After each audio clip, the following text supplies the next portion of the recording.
breastfeeding, which is how we designed to get fat as a baby. Yeah. Breastfeeding is kind of like the first orthodontic treatment. If you suck on a breast as a baby, you need so much force to pull that nipple and that milk out of there so that it pulls your lower jaw forward.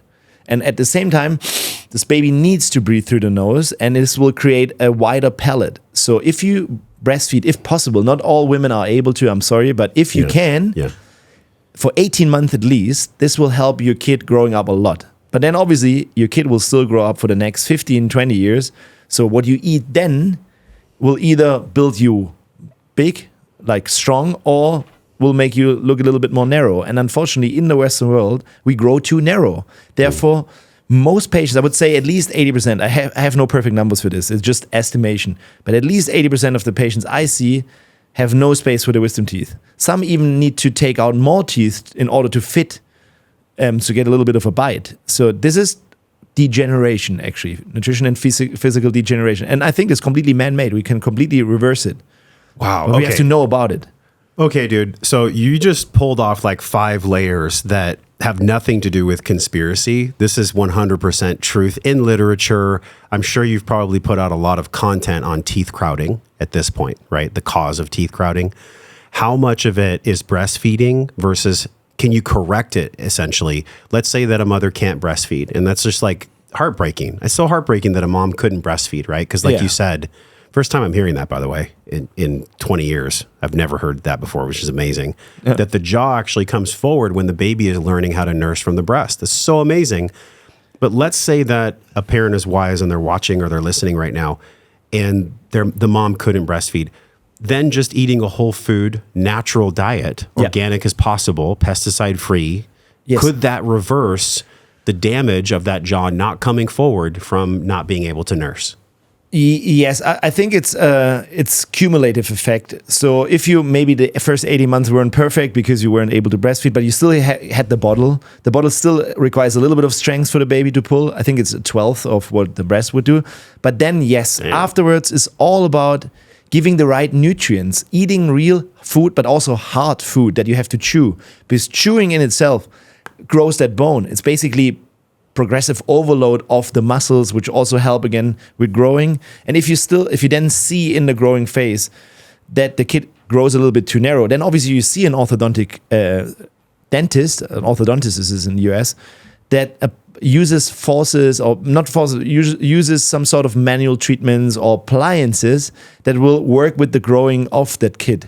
So not necessarily the braces that we're thinking about right now, like when you're 15 and everything is already finished and then you put in the force. Mm-hmm. Before, you start sooner. You have not a chiropractor, what is the other one? An osteopath. An osteopath moving with all your structures, with your fascia. You implement the right protein, the right harder foods to chew, and then maybe some sort of removable appliances that work with the body instead of force.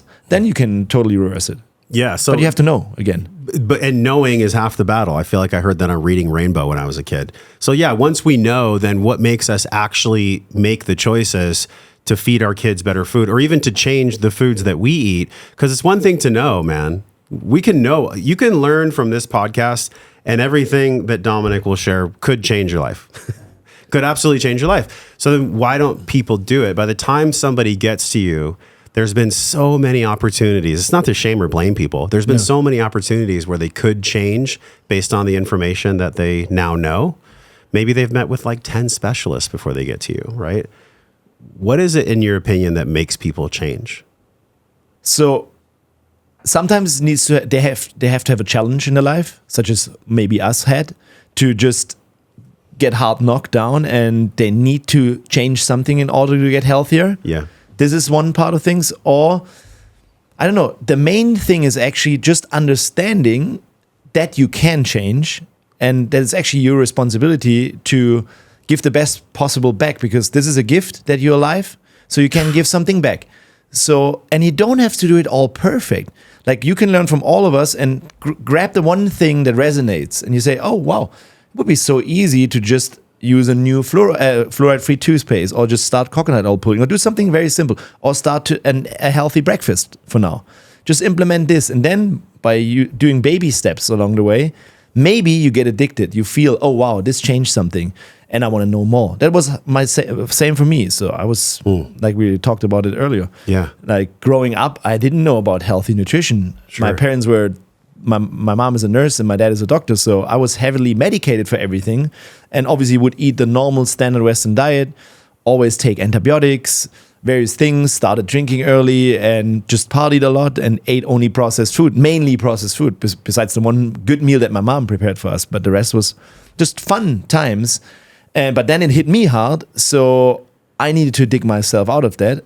And this is what oftentimes happens. So some need an emotional trauma. Some are just very unhealthy, very sick, and they need something. So they have that sort of like a, I don't know how you call it, like a come to Jesus moment. They have to have this moment. They have a reckoning.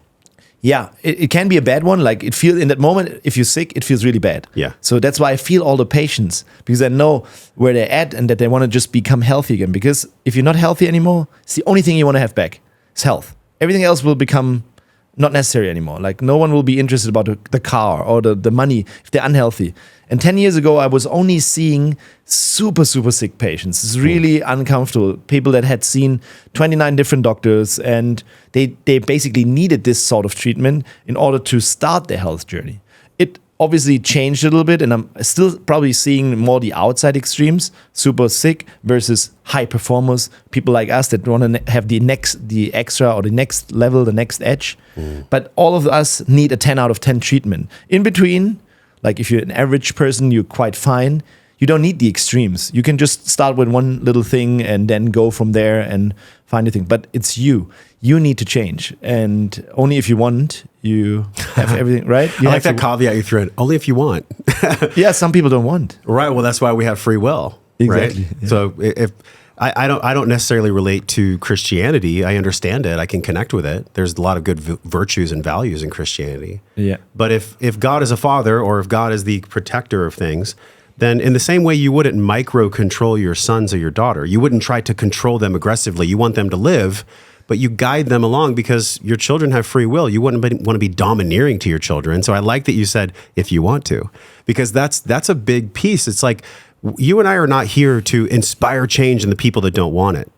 No, we're here to talk to people that want to change through new information, which creates wisdom through your life experience. Yeah, you cannot be the messiahs. That's not possible. I can only help people that already want it. It has to be some sort of mutual energy field that kind of like transfers then to the next level. It's cool that you say that with the kids. That's actually, I think, as fathers, that was one of my, this is a big learning, because obviously I was just thrown in being a dad. No one explains to you how to be a good dad and be a good father. You just have your ideas. And obviously kids, at least I have 3 sons and one daughter.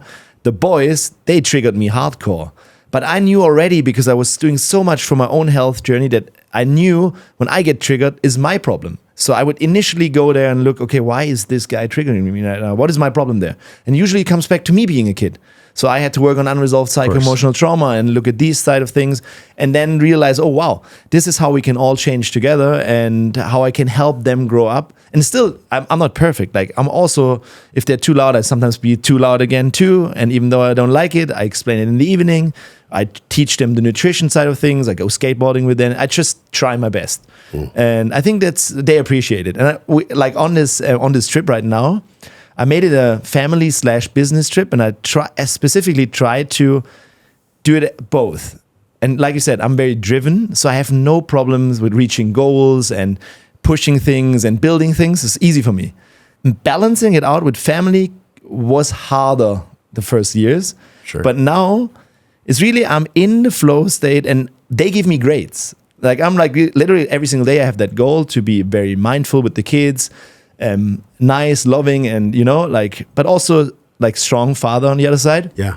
And then in the end, they give me like a grade from 1 to 10. Like 1 would be really shitty dad, 10 would be really good. And I'm striving for the 8 to 10 every day. And they have their goals too every single day. So I like doing this with them. It's fun. So I really love that trip right now. I can relate. I love that we're weaving in fatherhood with dentistry and oral care, because literally it's the same thing. If you like that clip, click the one that's on the screen now, and I promise you'll enjoy it just the same, if not more.